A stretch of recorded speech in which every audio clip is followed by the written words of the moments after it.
Maria had just closed her eyes when she heard something that made her heart jump. Footsteps. Heavy boots crunching through the ice outside. She quickly sat up and listened carefully, as someone was definitely walking toward the gas station. Her first thought wasn't relief. It was fear. In her experience, strangers meant trouble, especially when you were alone and had nowhere to run. She gently shook Lily awake and put a finger to her lips. "Someone's coming," she whispered. "Stay quiet." Through the cracked glass door, Maria could see a dark figure moving slowly through the storm. The person was tall and wearing a heavy winter coat. They carried something in their hand that looked like a bag. Maria's mind immediately went to the worst possibilities. Was this someone looking for trouble? Someone who would see two helpless people and decide to take advantage? She looked around the gas station for somewhere to hide, but there was nowhere to go. The bathroom door was broken, and there was no back exit. They were trapped. The footsteps got closer and closer. Maria held Lily tight and moved them both behind the old counter, hoping the stranger would just look inside and keep walking. But the footsteps stopped right outside the door. A gentle knock echoed through the empty building. Maria's heart was beating so loud she was sure the person outside could hear it. "Hello?" a voice called out. It was a man's voice, but it sounded kind, not threatening. "Is anyone in there? I saw some light and thought someone might need help." Maria didn't answer. She had heard nice voices before that belonged to people who weren't nice at all. Lily started to cough again, and Maria quickly covered her mouth with her hand, trying to muffle the sound. But it was too late. The man had heard them. "I heard coughing in there," the voice said, closer to the door now. "I'm a doctor. If someone's sick, I might be able to help." A doctor? Maria's mind raced. Even if this person really was a doctor, what did he want in return for helping them? Nothing in life was free. She had learned that lesson over and over again. The door creaked as the man slowly pushed it open. Ow. Maria could see him more clearly now. He was older, maybe in his 50s, with gray hair and a kind face. He was carrying a medical bag, just like he had said. But Maria still didn't trust him. "Please don't hurt us," she said, her voice shaking. She hated how scared she sounded, but she couldn't help it. "We don't have any money." The man immediately stopped moving and raised both hands so she could see them. "I'm not here to hurt anyone," he said softly. "My name is Dr. Johnson. I was driving around checking on people during the storm, and I saw your light." He set his medical bag down on the floor and took a step back. "Heard that little cough. Sounds like someone might have a chest infection. It's in this cold weather that can get serious fast." Maria looked at him carefully. He didn't move closer or try to force his way in. He just stood there, waiting for her to decide what to do. His clothes were expensive but not flashy. His boots were practical, meant for walking in bad weather. The medical bag looked real and well used, but Maria had been fooled before. Lily's father had seemed trustworthy too, right up until the day he packed his bags and left without saying goodbye. "Why would you help us?" Maria asked. "You don't even know us." Dr. Johnson smiled sadly. "You're right, I don't know you. But I can see that little girl is having trouble breathing, and I have the training to help her. Sometimes that's all that matters." Lily coughed again, harder this time. The sound made Maria's chest tighten with worry. Her daughter's breathing was definitely getting worse. The wheeze was louder now, and Lily's lips looked a little blue around the edges. "Can I at least look at her, Doctor?" Johnson asked. "I won't touch her without your permission. I just want to see how she's doing." Maria hesitated. Every instinct told her not to trust this stranger, but every instinct as a mother told her that Lily needed help, and this might be their only chance to get it. "Stay where you are," she said finally. "Don't come any closer." Dr. Johnson nodded and stayed exactly where he was. "Can you tell me how long she's been coughing like that? Since yesterday," Maria admitted. "It started small, but it keeps getting worse. Has she had a fever?" Maria felt Lily's forehead again. It was still burning hot. "Yes, a high one." Dr. Johnson's face grew more serious. "How long since she's eaten or had something to drink?" Maria felt embarrassed to admit it, but she knew. She had to be honest if this man was really going to help. "We ran out of food yesterday morning. I gave her the last of our water a few hours ago." "And you've been in this cold building all this time?" Maria nodded, feeling like she was admitting to being a bad mother. She wanted to explain that she had tried everything, that this wasn't her choice, but the words wouldn't come. Dr. Johnson was quiet for a moment, and Maria could see him thinking. Finally, he spoke again, his voice gentle but urgent. I think your daughter has bronchitis, maybe pneumonia. You're a healthy child, that might not be too serious, but she's dehydrated and cold, which makes everything worse. She needs medicine, and she needs it soon. The words hit Maria like a punch to the stomach. Pneumonia. That was serious. That was the kind of thing that could. She couldn't even finish the thought. The storm has made the roads really dangerous, Doctor. Johnson continued, but I have a truck with special tires. I could get you both to the hospital. Maria stared at him. Here was a complete stranger offering to risk his own safety to help them. It went against everything she believed about people. There had to be a catch. There was always a catch. What do you want in return? She asked bluntly. Dr. Johnson looked confused. I don't want anything in return. I want to help a sick child get better. That's what doctors do. But Maria knew better. Everyone wanted something. Her landlord wanted rent money. Her boss wanted her to work extra hours for the same pay. Even her own family wanted her to stop asking for help and handle her problems alone. Nobody does anything for free, she said. Dr. Johnson was quiet for a long moment. When he spoke again, his voice was sad but understanding. I'm sorry that life has taught you that, he said. But sometimes people help just because it's the right thing to do. I have a daughter about your age. If she and her little girl were stuck in a storm like this, I would hope someone would help them. Lily coughed again, and this time she couldn't catch her breath afterward. She wheezed and gasped, trying to get air into her lungs. Maria rubbed her back, but it didn't help. Dr. Johnson took a small step forward. Please let me help her. She's getting worse. Maria looked at her daughter's pale face and blue lips. She looked at this stranger who claimed to be a doctor. She thought about all the times people had let her down, all the promises that had been broken, but she also thought about what would happen if she didn't trust him, if Lily got sicker, if something terrible happened because Maria was too afraid to accept help, for the first time in years. She found herself wanting to believe that maybe, just maybe, there were still good people in the world. The old gas station looked like it had been forgotten by the world. Paint peeled from its walls, and half the windows were cracked. But right now it was the only shelter Maria could find for herself and her 8-year-old daughter, Lily. The ice storm had been going on for 2 whole days. Everything outside was covered in a thick layer of ice that made it impossible to walk, let alone drive. Tree branches hung low, heavy with ice, and power lines were down everywhere.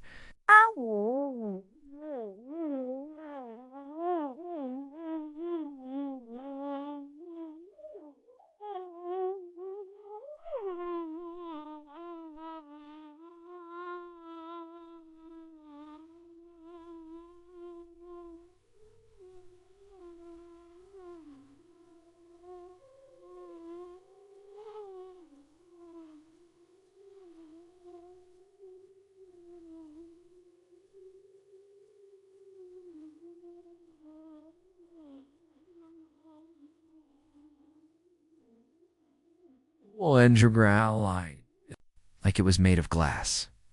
Beautiful but deadly. Maria pressed her face against the cold window and watched the ice continue to fall.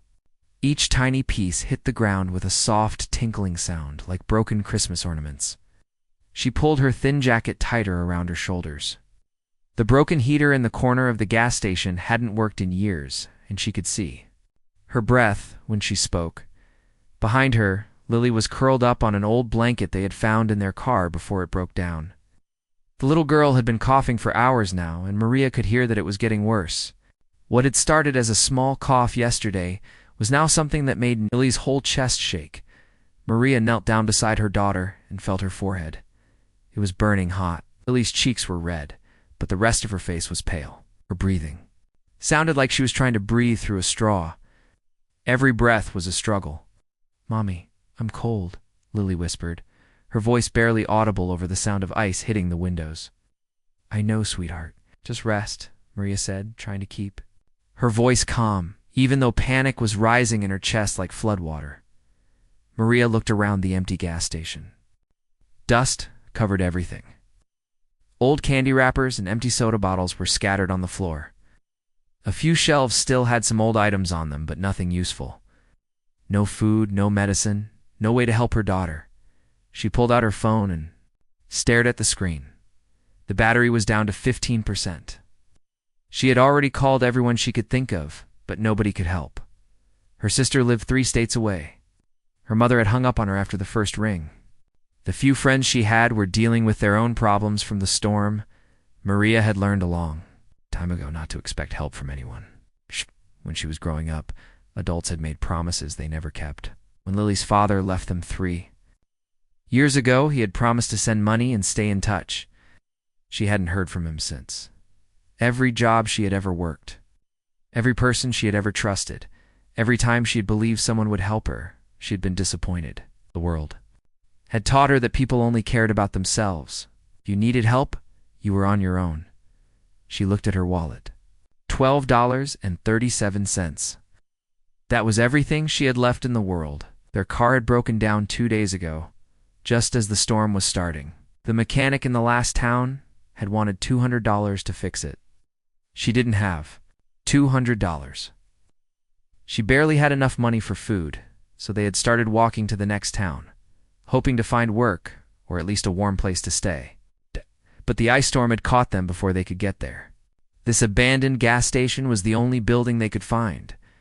Maria sat down on the floor next to Lily and pulled the blanket over both of them. Her daughter's breathing was getting more labored with each hour that passed. She knew that Lily needed to see a doctor, but how could that happen? They had no car, no money, and no one to call. The ice kept falling outside, making the world more dangerous by the minute. Even if someone wanted to help them, how could anyone drive in this weather? The roads were like skating rinks. She had seen 3 cars slide off the road just in the short time they had been walking. Maria closed her eyes and tried to think of a solution, but her mind felt as frozen as the world outside. She had always been the one to figure things out, to find a way when there seemed to be no way, but this time felt different. This time she couldn't see any path forward. Lily coughed again, and the sound was worse than before. It was the kind of cough that came from deep in the chest, the kind that meant something was seriously wrong. Maria had heard coughs like that before, when she was young and living in foster homes where nobody cared if the kids were sick. She remembered being 10 years old with a fever that lasted for days. Nobody had taken her to a doctor then either. She had learned to take care of herself because no one else would. But Lily was only 8. Maria couldn't stand the thought of her daughter suffering the way she had suffered. The wind picked up outside, making the old building creak and groan. Ice pellets hit the windows harder now, sounding like someone throwing rocks. The storm was getting worse, not better. Maria looked at her phone again. 11% battery left. She thought about calling 911, but what would she tell them?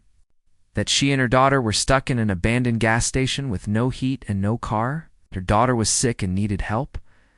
Even if they wanted to help, how could an ambulance get through the ice-covered roads? She had been in situations like this before where she had to choose between being proud and asking for help. Every time she had asked for help, she had been turned away or made to feel like she was bothering people. It was easier to just handle things herself, even when handling things herself seemed impossible. But this wasn't just about her anymore. This was about Lily, who deserved better than this. Lily deserved a mother who could protect her, who could make sure she was safe and warm and healthy. Instead, she had a mother who couldn't even keep the lights on or put food on the table. Maria felt tears starting to form in her eyes, but she wiped them away quickly. Crying wouldn't solve anything. She had learned that lesson a long time ago. When you're on your own, you don't have time for tears. You just have to keep moving forward, keep trying to survive. The ice storm showed no signs of stopping. If anything, it was getting worse. And with each passing hour, Lily's condition seemed to be getting worse too. Maria held her daughter closer, feeling the heat from her fever through the thin blanket. She didn't know what tomorrow would bring, but she knew she would face it the same way she had faced every other challenge in her life. Alone, with nothing but her determination to protect the one person who mattered most to her in the world. Maria stared at Dr. Johnson for what felt like forever. Her daughter was getting sicker by the minute, but everything inside her screamed not to trust this stranger. She had been burned too many times before. Okay, she whispered finally. Stay right there.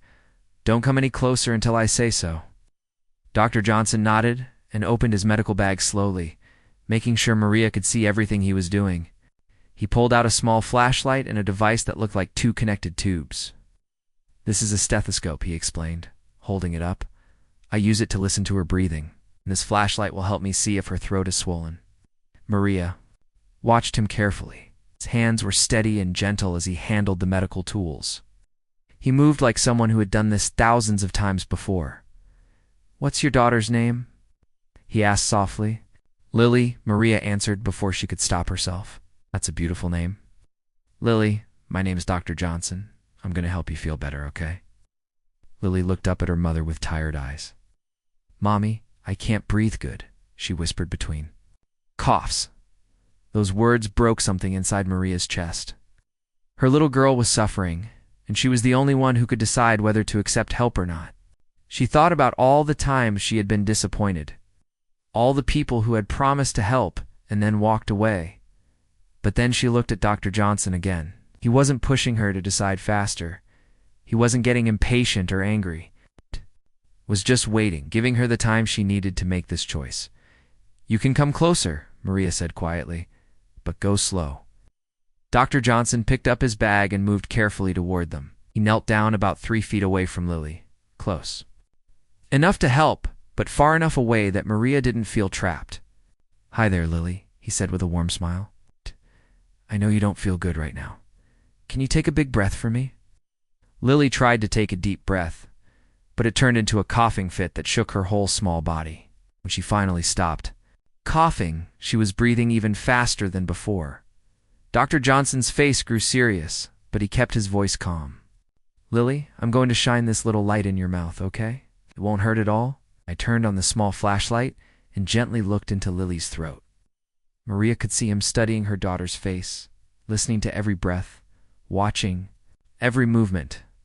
Now I'm going to listen to your chest with this stethoscope. It might feel a little cold, but it won't hurt.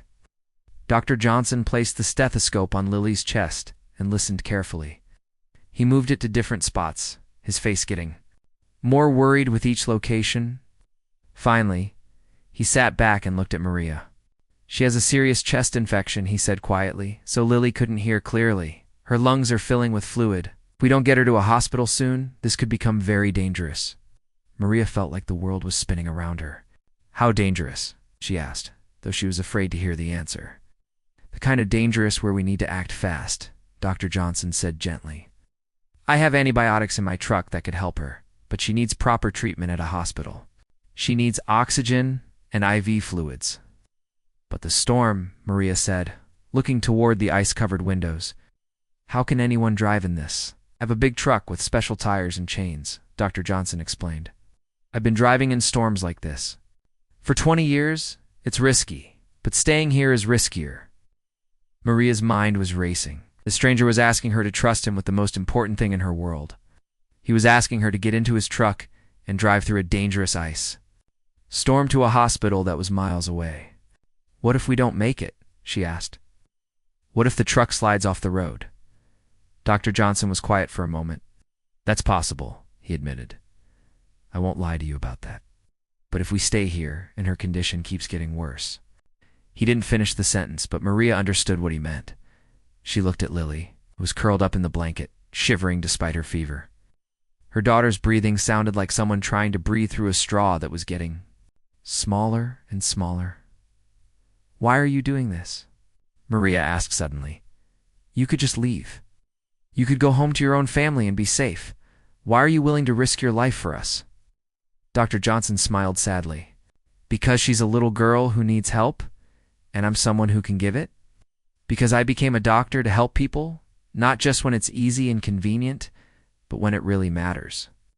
But we're strangers, Maria insisted. We mean nothing. To you, that's where you're wrong, Dr. Johnson said firmly. You mean something to me because you exist, because you're human beings who deserve help when you need it. Your daughter means something to me because she's a child who's suffering. I have the power to help stop that suffering. Maria had never heard anyone talk like this before. In her world, people helped their own family, maybe their close friends, but that was it. Nobody risked anything for strangers. I don't understand people like you, she admitted. Maybe you haven't met enough people like me, Dr. Johnson said. There are more of us than you might think. Lily started coughing again, harder than before. This time, when she stopped, there were tiny spots of blood on the blanket. Maria's heart nearly stopped. Dr. Johnson saw it too. His face became very serious. We need to go now, he said. Right now. 8. Maria looked at the blood, then at her daughter's pale face, then at this stranger who was offering to save them. Every logical thought in her head told her not to trust him, but every instinct as a mother told her that Lily was running out of time. If we don't make it to the hospital, she said slowly, if something happens on the road, ... Then at least we tried, Dr. Johnson said. At least we didn't give up. Maria had spent her whole life protecting herself from disappointment by expecting the worst from people. She had built walls around her heart so high that nobody could climb over them. But now, looking at her sick daughter, she realized that those walls weren't protecting her anymore. They were trapping her. Okay, she whispered. We'll go with you. Dr. Johnson's face lit up with relief. You're making the right choice, he said. I promise you I will do everything in my power to get you both to that hospital safely. As Maria wrapped Lily in the blanket and prepared to follow this stranger out into the storm, she felt something she hadn't felt in years. Hope. Maybe, just maybe, there were still good people in the world. Maybe, just maybe, she was about to meet one of them. The ice storm was still raging outside, but for the first time in days, Maria felt like they might actually have a chance. The moment they stepped outside, Maria felt the full force of the ice storm. The wind cut through her thin jacket like knives, and ice pellets stung her face. She held Lily close to her chest, trying to protect her daughter from the worst of it. Dr. Johnson's truck was bigger than she had expected. It was a heavy-duty pickup with thick tires that had metal chains wrapped around them. The chains clinked against the ice as they walked toward it, making a sound like wind chimes in a hurricane. The back seat will be warmer, Dr. Johnson said, opening the door for them. I've got blankets back there. Maria climbed in with Lily, still in her arms. The inside of the truck was warm and smelled like coffee and hand sanitizer. There were medical supplies organized in boxes behind the driver's seat, and extra blankets folded neatly on the floor. Dr. Johnson got behind the wheel and started the engine. The truck rumbled to life, and warm air began flowing from the vents. For the first time in days, Maria felt truly warm. The hospital is about 30 miles from here, Dr. Johnson explained as he slowly backed out of the gas station parking lot. On a normal day, that would take maybe 40 minutes. Today we're looking at about 2 hours, maybe more. The truck moved forward at what felt like a crawl. Through the windshield, Maria could see that the road was completely covered in ice. It looked like a river that had frozen solid. Tree branches heavy with ice hung down over the road, and some had already fallen, blocking parts of the path. Is it always this bad? Maria asked, watching Dr. Johnson's hands grip the steering wheel tightly. I've seen worse, he said, but his eyes never left the road. The trick is to go slow and stay calm. The truck knows what it's doing, even if the road doesn't want to cooperate. It had only been driving for about 10 minutes when the truck hit a patch of especially smooth ice. Maria felt the vehicle slide sideways, and her heart jumped into her throat. But Dr. Johnson didn't panic. He gently turned the wheel in the direction they were sliding and eased off the gas pedal. It's okay, he said calmly. Just the truck.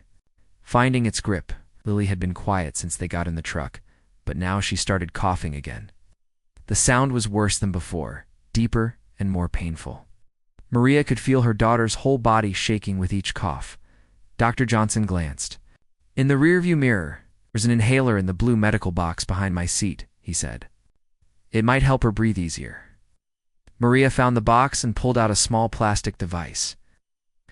I don't know how to use this, she admitted. Shake it first, then put it in her mouth and press down while she breathes in, Dr. Johnson instructed. Still focused on navigating around a fallen tree branch, Maria followed his directions. And after a few tries, Lily's breathing seemed to get a little easier. Not much, but enough that Maria felt like she could breathe again too. You're good at this, Maria said. Taking care of people, I mean. I've had a lot of practice, Dr. Johnson replied. Been doing this for almost 30 years, started out.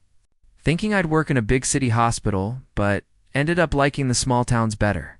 People here really need help, and there aren't many doctors willing to come out this far. Don't you get tired of it? Always helping other people?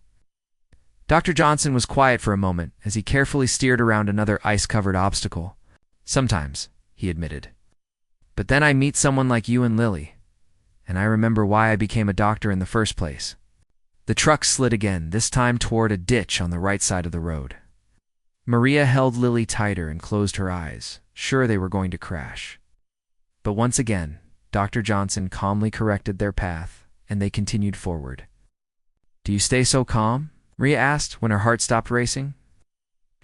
Fear doesn't help in situations like this, Dr. Johnson said. I learned that a long time ago. When someone's life is on the line, you do what needs to be done, even if you're scared. Are you scared now? A little, he admitted. But not of the driving. I'm scared we won't get to the hospital fast enough. I'm scared that little girl is sicker than I can help with what I have in this truck. Maria was surprised by his honesty. Most adults she knew pretended they were never afraid of anything. Thank you for telling me the truth, she said. People deserve the truth, especially when they're trusting you with something as important as their child's life. They drove in comfortable silence for a while, the only sounds being the wind outside and the steady rumble of the truck's engine. Maria found herself studying this man who had appeared in their lives like some kind of miracle. His clothes were practical and well-worn. His hands were steady on the wheel. Everything about him seemed real and honest. Can I ask you something? Maria said finally. Of course. Do you have kids? Dr. Johnson smiled, and for the first time since they'd met him, he looked sad. I had a daughter. She's grown up now, lives across the country with her own family. We don't talk much anymore. Why not? I worked too much when she was young. Always thought there would be more time later to be the dad she deserved. By the time I realized how wrong I was, she had grown up without me. Maria felt a pang of sympathy for this man, who had given up so much to help others. Is that why you're helping us? 'Cause you wish you had been there for her? Partly, Dr. Johnson said. But mostly I'm helping because it's the right thing to do, 'cause every child deserves someone to fight for them when they're in trouble. Lily coughed again, and this time when she stopped, she looked up at her mother with clearer eyes than she'd had all day. Mommy, are we going to be okay? Maria looked at her daughter, then at Dr. Johnson, who was risking his own safety to save a child he'd never met before tonight. For the first time in years, she felt like the answer might actually be yes. Yeah, baby, she said, smoothing Lily's hair. I think we're going to be okay. Outside, the storm continued to rage, but inside the truck, something had changed. Had spent so many years believing that people were selfish and cruel. But here was proof that she had been wrong. Here was a man who asked for nothing and gave everything, as they slowly made their way through the ice-covered night toward the hospital. Maria realized that this stranger had given her something even more valuable than medical help for her daughter. He had given her back her faith in humanity. The hospital lights looked like stars in the distance as Dr. Johnson's truck finally pulled into the emergency entrance. Maria had never been so happy to see a building in her entire life. The 3-hour journey through the ice storm had felt like the longest night of her life, within minutes. Nurses were rushing out with a wheelchair for Lily. They moved quickly but gently, asking Dr. Johnson questions about her condition as they wheeled her inside. Maria ran alongside the wheelchair, holding her daughter's hand. You did good, Mama, one of the nurses said to Maria as they got Lily settled in a warm hospital room. Getting her here when you did probably saved her life. But Maria knew the truth. She hadn't saved Lily's life. Dr. Johnson had. If he hadn't, stopped at that abandoned gas station. If he hadn't been willing to drive through the storm, her daughter might not have made it through the night.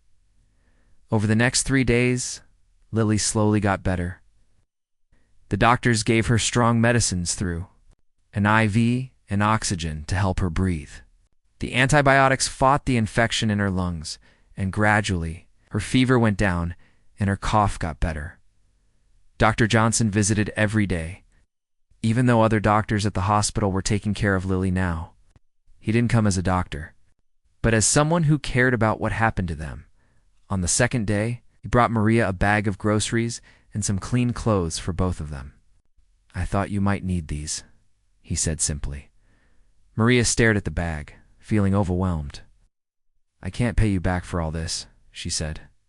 "I'm not asking you to pay me back," Dr. Johnson replied. "I'm asking you to pay it forward." "You mean someday when you're in a position to help someone else who needs it, you'll remember this moment. You'll remember that someone helped you when you had nothing to give in return. Maybe you'll choose to help too." Maria didn't understand what he meant then, but she would understand later. Dr. Johnson also helped Maria figure out the hospital bills and insurance paperwork. He knew people who could help, programs that could assist families like theirs. He even arranged for their car to be fixed by a mechanic friend of his who only charged them for the parts. "Why are you doing all this?" Maria asked him on the third day, when Lily was finally well enough to sit up and color in a coloring book. "Because this is what people do for each other," Dr. Johnson said. "At least this is what people should do for each other. But I've never met people like you before," Maria said. Dr. Johnson sat down in the chair next to Lily's hospital bed. "Can I tell you something? There are more people like me than you think. The world is full of people who want to help, who care about others. You just haven't had the chance to meet them yet." "How do you know?" "Because I've been doing this for 30 years and I've seen it over and over again. People helping people, even when they don't have to. Even when it's hard or inconvenient. Or scary." When they finally left the hospital, Maria felt like she was seeing the world through different eyes. The nurses who had taken care of Lily hadn't done it just because it was their job. They had done it because they cared. "Be the woman?" At the front desk had spent extra time helping Maria understand the paperwork because she wanted to help. Even the janitor had stopped to talk to Lily and make her laugh. Maybe Dr. Johnson was right. Maybe there were good people everywhere and she just hadn't been looking for them. 6 months later, Maria was working as a receptionist at a community health clinic in the next town over. Dr. Johnson had helped her get the job, putting in a good word with the clinic director who was an old friend of his. It was a Tuesday afternoon when a young woman came in carrying a baby. Was obviously sick. The woman looked scared and desperate, and Maria recognized that look immediately. It was the same look she had seen in mirrors for most of her life. "I don't have insurance," the woman said quickly, before Maria could even ask. "Much money. But my baby has been coughing all night, and I'm scared something's really wrong." A year ago, Maria would have just directed the woman to the county hospital or told her about payment plans. She would have done her job and nothing more. But now, looking at this scared mother with her sick child, she heard Dr. Johnson's voice in her head. "Let me see what I can do," Maria said. She spent the next hour making phone calls and filling out paperwork. She arranged for the baby to be seen by one of the doctors immediately, even though they didn't have an appointment. She helped the woman apply for emergency assistance to cover the visit. She even went to her own purse and bought formula and diapers from the clinic's supply closet. When the doctor confirmed that the baby had an ear infection and prescribed antibiotics, Maria helped the woman get the prescription filled at a pharmacy that offered discounted medications for low-income families. "Why are you helping me so much?" the woman asked, as Maria walked her to her car. "You don't even know me," Maria smiled, remembering asking Dr. Johnson the exact same question. "Because this is what people do for each other," she said. "At least, this is what people should do for each other." That night, Maria called Dr. Johnson and told him what had happened. She could hear him smiling through the phone. How did it feel? It felt good, Maria admitted. Really good. "Like I was part of something bigger than just myself." "That's because you were," Dr. Johnson said. "Every time you help someone, you're adding more kindness to the world. You're making it a little bit better for everyone." Over the next few months, Maria found more opportunities to help. She started a support group for single mothers at the clinic. She organized food drives for families who couldn't afford groceries. She volunteered at the local school, helping kids with reading. Each time she helped someone, she remembered that night in the ice storm when a stranger had risked his life to save her daughter. She remembered learning that there were people in the world who cared about others, even when they didn't have to. One evening, almost a year after the storm, Maria was tucking Lily into bed when her daughter asked her a question. Mommy, why do you help so many people now? Maria thought about it for a moment. Because someone helped us when we really needed it, she said. And now it's our turn to help other people. Like Dr. Johnson helped us. Exactly like Dr. Johnson. Helped us. Lily was quiet for a moment. Then she said, when I grow up, I want to help people too. Maria kissed her daughter's forehead and smiled. I think that's a wonderful idea. As she turned off the light and left Lily's room, Maria realized that Dr. Johnson had been right about everything. Kindness wasn't something you paid back, it was something you passed forward. It was something that grew and spread, touching more and more people until the world became a little bit brighter. The ice storm had been the worst night of Maria's life, but it had also been the beginning of the best part of her life, because that was the night she learned that compassion was real, that good people existed, and that she could be one of them. And now, every day, she was proving to herself and to the world that kindness really could change everything.